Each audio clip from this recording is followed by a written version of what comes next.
വെള്ള, നീല ration card ഉള്ളവരും എന്നാൽ ഇപ്പോൾ മുൻഗണനാ വിഭാഗത്തിന് അർഹതയുള്ള കുടുംബങ്ങൾക്ക് പിങ്ക് റേഷൻ കാർഡിലേക്ക് മാറാൻ കേരള സർക്കാർ അപേക്ഷ ക്ഷണിച്ചിട്ടുണ്ട്. അപേക്ഷ സ്വീകരിക്കുന്ന അവസാന തീയതി ജൂലൈ 17 വരെയാണ്.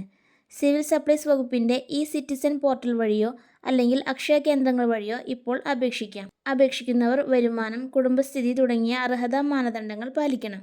2017 ഉത്തരവ് പ്രകാരം 1000 സ്ക്വയർ ഫീറ്റിൽ കൂടുതൽ വിസ്തീർണമുള്ള വീടുള്ളവർ, സ്വയം ഓടിക്കുന്ന ടാക്സി ഒഴികെ 4 അതിലധികമോ ചക്രമുള്ള വാഹനമുള്ളവർ, കുടുംബത്തിന് 1 ഏക്കറിലധികം ഭൂമിയുള്ളവർ എന്നിവർക്ക് മുൻഗണനാ റേഷൻ കാർഡിന് അർഹതയില്ല.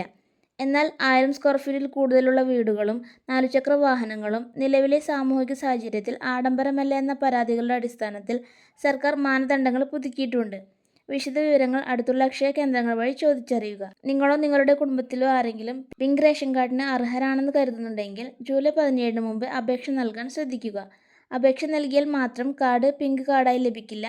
ഉദ്യോഗസ്ഥർ അപേക്ഷ പരിശോധിച്ച് നിലവിലെ മാനദണ്ഡങ്ങൾ പ്രകാരം നിങ്ങൾ അർഹരാണെന്ന് കണ്ടെത്തിയാൽ മാത്രമേ കാർഡ് മാറ്റി നൽകുകയുള്ളൂ. വീഡിയോ യൂസ്ഫുൾ ആയെങ്കിൽ വീഡിയോ ലൈക്ക് ചെയ്യാനും നിങ്ങളുടെ ഫാമിലി ഫ്രണ്ട്സിന് ഷെയർ ചെയ്യാനും മറക്കല്ലേ. ഒപ്പം ചാനൽ സബ്സ്ക്രൈബ് ചെയ്യാനും മറക്കല്ലേ. Thank you for watching.